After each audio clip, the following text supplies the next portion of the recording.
Hello, everyone, and welcome to the Weekly Report. For Randall Riley, I'm Joshua Miller. Now, if you find what we do here useful, you may also want to check out our brand new monthly trucking market updates.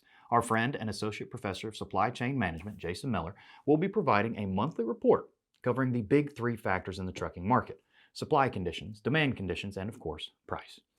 He will also cover a bonus topic in each report, and those will be made available mid-month from this point moving forward. And the first trucking market update was released this past Friday. So I recommend you check that out if you haven't already. Now, let's get to why you're here. Let's get to the report.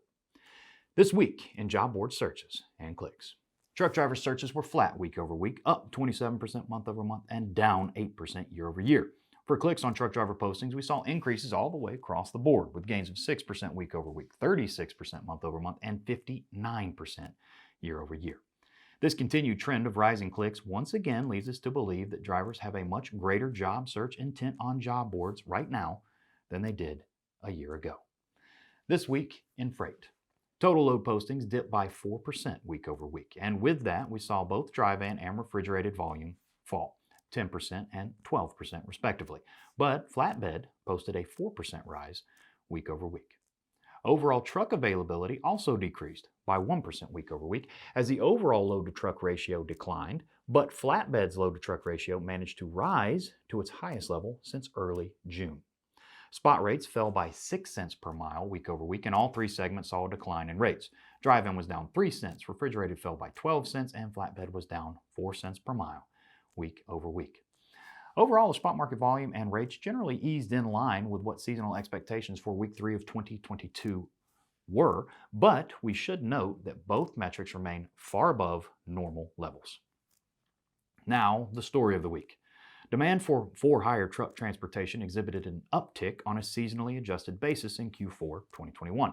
Jason Miller, whom I mentioned earlier in regard to the new trucking market update, expects that demand for truck transportation will remain strong because manufacturing supply chains should begin to unsnarl once the Omicron variant runs its course in the next few months. And remember, manufacturing still accounts for most of the for-hire trucking ton miles. Employment in the various subsectors of truck transportation has improved since Q2 2021. In May of 2021, truck transportation employment was 55,000 less than when compared to May 2019. By November, however, that number had fallen to just 1,600 less than November of 2019. Capacity tightness continues to bolster truckload contract prices. Dry van prices were up 35% from what we saw in 2019, and specialized prices, including flatbed, have risen by 14% in the past 2 years. Supply chain pressure continues to rise. Jason Miller recently developed a supply chain pressure index, and according to his calculation, the supply chain pressure is up by about 337% when comparing Q3 of 2021 to 2018. Miller developed the index in response to the Federal Reserve Bank of New York's index, which suggested that supply chain pressure is decreasing. And that does it for the weekly report. Remember, if you'd like to learn more about Jason Miller's thoughts on the current trucking market, the new monthly trucking market update for January 2022 is available right now. Another new update will be coming at you in mid-February. I'll leave a link for that report below so you can check that January update out if you'd like. Come on back and see us next time when we take a look back to help you move forward. And until then, have a great week, everybody.